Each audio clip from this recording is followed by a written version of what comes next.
बेहद खुश थी क्योंकि आज क्रिसमस था। वो सुबह से ही अपने मम्मी पापा के साथ अपने घर को सजा रही थी। पिंकी के मम्मी पापा हर साल बहुत धूमधाम से क्रिसमस का जश्न मनाया करते थे। मुझे तो लगता है पिंकी की क्रिसमस की खुशी हम सब में ज्यादा तुम्हें है। क्रिसमस का दिन मुझे बेहद पसंद है पापा। आज की रात मेरे सारे दोस्त मेरे घर आते हैं और हम अपने घर पर धूमधाम से पार्टी करते हैं, लेकिन हर साल मुझसे झूठ भी बोलते हो। पिंकी, ये गलत बात है बेटा। आप अच्छी तरह से जानती हो कि आपके पापा कभी झूठ नहीं बोलते। रहने दो कनिका, पिंकी अभी सिर्फ 10 साल की है। अच्छा तो मुझे बताओ पिंकी, मैंने तुमसे क्या झूठ बोला? यही कि सैंटा हर साल क्रिसमस की रात को बच्चों को गिफ्ट्स देकर जाते हैं, लेकिन मैंने तो आज तक किसी सैंटा को नहीं देखा। नहीं पिंकी, वो गिफ्ट तुम्हारी तकिए के नीचे सेंटा रख कर जाता है। तुम सो रही होती हो ना, इसीलिए वो तुम्हें जगाता नहीं है। जब आप सोकर उठती हो तो आपको आपके पिलो के नीचे गिफ्ट्स रखे हुए मिलते हैं ना? अगर ऐसी बात है तो फिर मैं आज पूरी रात जागूंगी। आज मैं सैंटा के हाथों से एक गिफ्ट लूंगी। पिंकी की बात सुनकर राजन और कनिका जोर जोर से हंसने लगे। कुछ ही वक्त के बाद वहाँ पर राजन का दोस्त चार्ल्स, जो कि उसका पड़ोसी था, अपने बेटे डेविड के साथ पहुँचा। कैसी हो पिंकी? डेविड, आज रात हम दोनों सोएंगे नहीं। लेकिन क्यों पिंकी? इस साल हम दोनों सैंटा के हाथों से ही गिफ्ट लेंगे। तुम बिल्कुल सही कह रही हो पिंकी। वैसे भी पापा बता रहे थे कि आज क्रिसमस की पार्टी पूरी रात चलेगी। कुछ ही वक्त में वहाँ पर और भी बहुत सारे मेहमान आ गए और पार्टी शुरू हो गई। पार्टी में सभी लोगों ने देखा कि एक आदमी सांता क्लॉज के कपड़े पहने हुए वहाँ पर बच्चों के बीच में घूम रहा था। राजन उस आदमी को देखकर अपनी बीवी कनिका से बोला, कनिका, वो सेंटा क्लॉज सेंटा के कपड़े पहने हुए व्यक्ति कौन है? नहीं, मैंने तो उसे इनवाइट नहीं किया। हो सकता है कि हमारा कोई जानने वाला ही हो जो बच्चों के लिए सांता के कपड़े पहनकर आया हो ताकि उनका मन बहल सके। उस सांता को देखकर पिंकी और डेविड उस सांता के करीब पहुँचे। आप कौन हो? मैं तुम्हारा सेंटा हूँ पिंकी। आप तो मेरा नाम भी जानते हो। मैं सिर्फ तुम्हारा ही नहीं बल्कि तुम्हारे दोस्त डेविड का भी नाम जानता हूँ। मैं तुम्हारे लिए कुछ लाया हूँ। मैं जानती हूँ कि आप मुझे गिफ्ट देने वाले हो। ये लो, तुम दोनों के लिए मैं विदेशी चॉकलेट लेकर आया हूँ। इतना बोलकर सैंटा दोनों को गौर से देखने लगा। देखते ही देखते सैंटा का चेहरा बहुत ही खौफनाक हो गया। पिंकी और डेविड के गले से डर की वजह से चीख निकल गई। चीख निकलते ही हर तरफ अंधेरा छा गया। पार्टी में खलबली मच गई, मगर अगले ही पल लाइट आ गई। मगर पार्टी में जितने भी बच्चे मौजूद थे वो सब गायब थे। पिंकी कहाँ है? कहीं नजर नहीं आ रही। वो सब छोड़ो राजन, मुझे पिंकी की चीख सुनाई दी थी। मुझे बहुत घबराहट हो रही है। सिर्फ पिंकी ही नहीं कनिका, डेविड भी चीखा था। ये दोनों बच्चे कहाँ चले गए? सिर्फ पिंकी और डेविड ही नहीं चार्ल्स, इस पार्टी में जितने भी बच्चे मौजूद थे सब गायब हैं। अगले दिन टीवी पर बच्चों के गायब होने की खबरें न्यूज पर चल रही थी। इंस्पेक्टर अभिमन्यु न्यूज को बहुत ही गौर से देख रहा था। न्यूज देखकर इंस्पेक्टर ने हवलदार से बोला, मेरी समझ में नहीं आता हवलदार कि आखिर इतने सारे बच्चे कहाँ लापता हो गए। सर, मैंने सुना है कि बच्चे सिर्फ राजन के घर से ही नहीं बल्कि उसके पड़ोस के घर से भी गायब हुए हैं। लेकिन ऐसा कैसे हो सकता है? अचानक से इतने बच्चे कहाँ लापता हो सकते हैं? उनके मम्मी पापा ने बताया है कि उनके बच्चों को एक सेंटा मिला था। उस सेंटा ने उन बच्चों को जैसे ही गिफ्ट दिए उसके बाद बच्चे फिर अचानक से लापता हो गए। कोई ना कोई तो गड़बड़ जरूर है, क्योंकि सबसे ज्यादा बच्चे राजन के घर से ही गायब हुए हैं। अब तो मुझे इस केस की गहरी छानबीन करनी पड़ेगी। चलो मेरे साथ। कहाँ सर? राजन के घर में उससे पूछताछ करनी है। सर, पूछताछ जरा ध्यान से कीजिएगा, क्योंकि आपकी बातों से मुझे ऐसा लग रहा है कि आप राजन के ऊपर शक कर रहे हैं।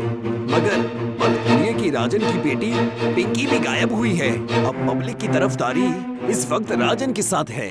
मुझे सब पता है, तुम चिंता मत करो। मुझे भरोसा है कि इन सब बच्चों के गायब होने का कनेक्शन कहीं न कहीं इस राजन से जरूर निकलेगा। लेकिन सर, इस समय बाहर का मौसम खराब है और बारिश भी हो रही है। ठंड के मारे बुरा हाल हुआ जा रहा है। क्यों ना हम राजन के घर कल सुबह चले? नहीं हवलदार, मुझे अभी और इसी वक्त राजन से पूछताछ करनी है। इंस्पेक्टर अभिमन्यु जीप के अंदर बैठ गए।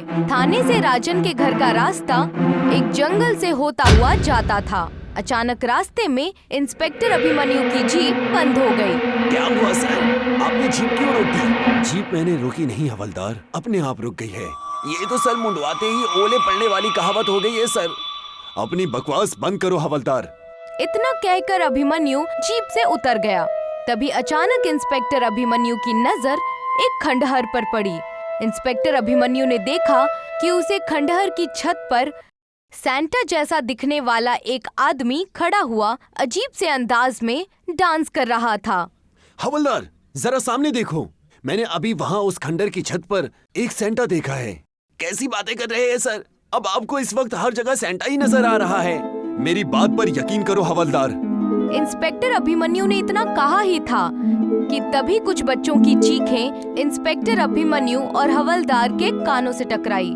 लगता है हमें खंडर के अंदर ही जाना होगा, और लगता है कि हमारी कार भी सही जगह पर ही खराब हुई है। हो न हो बच्चे इसी खंडर के अंदर है। चलो देखते हैं। इतना बोलकर इंस्पेक्टर अभिमन्यु हवलदार के साथ उस खंडहर की ओर दौड़ने लगा। तभी अचानक इंस्पेक्टर अभिमन्यु के दौड़ते हुए कदम रुक गए।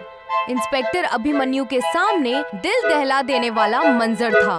खंडहर के अंदर बहुत से बच्चे बेहोश पड़े हुए थे और दो बच्चों का सिर धड़ से अलग होकर खंडहर के छत पर लटक रहा था। मुझे तो अपनी आंखों पर भरोसा ही नहीं हो रहा है सर, कि मैं जो कुछ भी देख रहा हूँ वो सच है। इन सब के घर वालों को तुरंत इन्फॉर्म करो। उनसे कहो कि उनके बच्चे मिल गए हैं, और पता करो कि ये जो दो बच्चों की गर्दन लटक रही है, इनकी मम्मी पापा कौन है। कुछ ही वक्त में उन सब बच्चों के मम्मी पापा उस खंडहर के पास पहुंच गए। राजन और चार्ल्स बुरी तरह से रोने लगे। आखिर मेरी पिंकी ने किसी का क्या बिगाड़ा था? मेरी पिंकी को क्यों मार दिया? और मेरा बेटा डेविड, वो मेरा एक लौता बेटा था। किसी ने मेरे बेटे को कितनी बुरी तरह से मार दिया। इतना कहकर वो इंस्पेक्टर अभिमन्यु की ओर देखकर बोला, यहाँ पर खड़े खड़े क्या देख रहे हो? जाओ जाकर कातिल का पता लगाओ।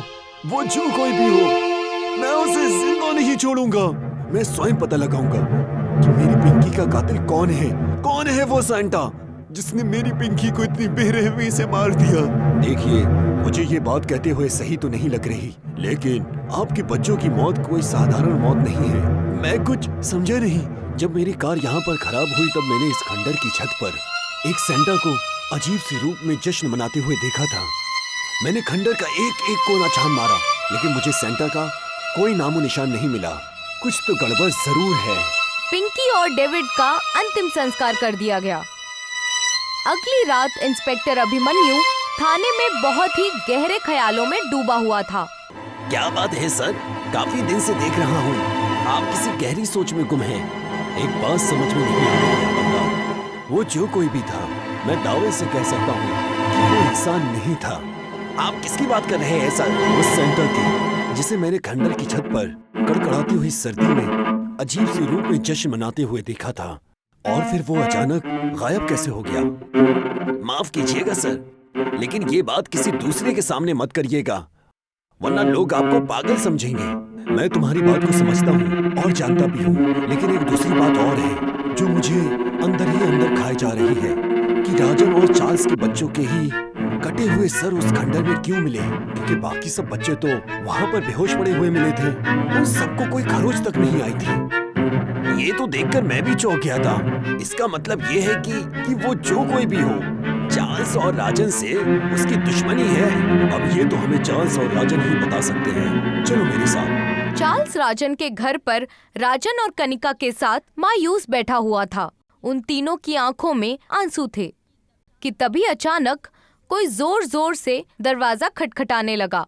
जाओ, जाकर देखो इतनी रात में कौन हो सकता है। कनिका ने जैसे ही दरवाजा खोला तो उसके गले से एक जोरदार चीख निकल गई। चीख सुनकर राजन और चार्ल्स दरवाजे पर दौड़ते हुए आए। उनके सामने वही सैंटा खड़ा हुआ अजीब अजीब सी हरकतें कर रहा था।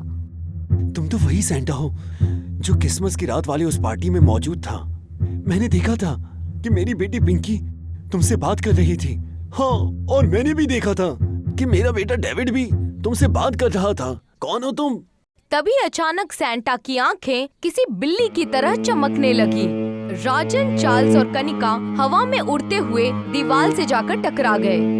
इंस्पेक्टर अभिमन्यु हवलदार के साथ पहुंच गए और पिस्तौल निकालते हुए सैंटा की ओर देखते हुए बोले, अपने आप को कानून के हवाले कर दो। तुम जानते हो तुम बच नहीं सकते। सर, आप कमरे की हालत नहीं देख रहे हैं। आपका अंदाजा सही था, ये कोई इंसान नहीं है। अपनी बकवास बंद करो।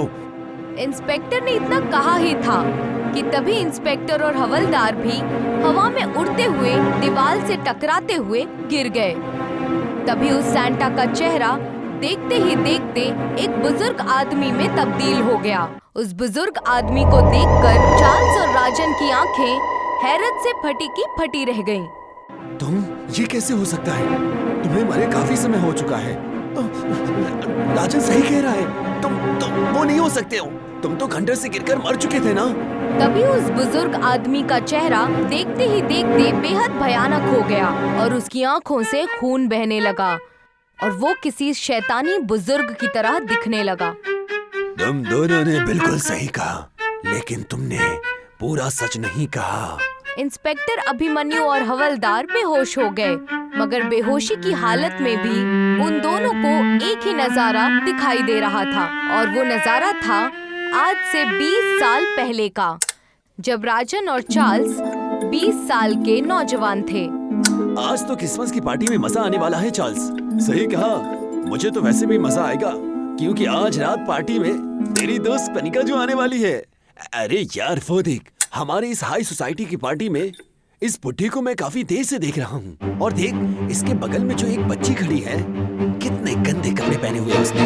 ये तो हमारी सोसाइटी का माहौल खराब कर देगी। चल, इस बुढ़े और बच्ची से पूछते हैं कि वो दोनों यहाँ पर कैसे घुस आए। इतना कहकर चार्ल्स और राजन उस बुजुर्ग के पास चले गए। क्या नाम है तुम्हारा? मेरा नाम मोहन लाल है बाबूजी। ओ तो ठीक है, तुम यहाँ पर क्या कर रहे हो? चलो यहाँ से निकलो, ये तुम्हारी जगह नहीं है। थोड़ी ही देर में इस बड़े से हॉल में पार्टी शुरू होने वाली है। ये मेरी पोती है चमकी।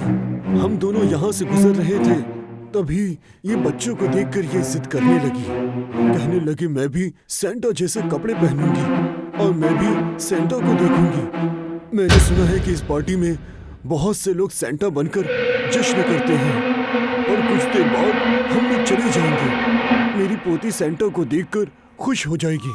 तो तुम्हारी पोती को सेंटा देखने का शौक है? हाँ, मैं एक ऐसी जगह भी जानता हूँ जहाँ पर इससे भी बड़ी पार्टी होती है और वहाँ पर तरह तरह के व्यंजन भी मिलते हैं, बिल्कुल फ्री में।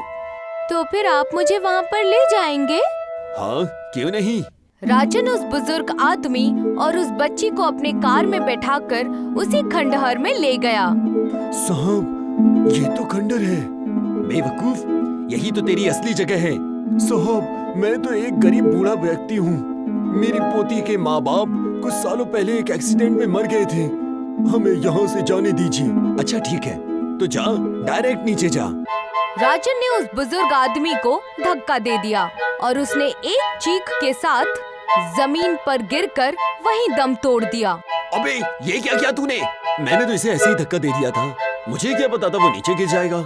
तभी चमकी चीखती हुई अपने दादाजी के पास नीचे की ओर भागी। अचानक अंधेरे में उसका पैर किसी पत्थर से टकराया और वो तेज धारदार पत्थर पर गिर गई। चल, यहाँ से भागते हैं।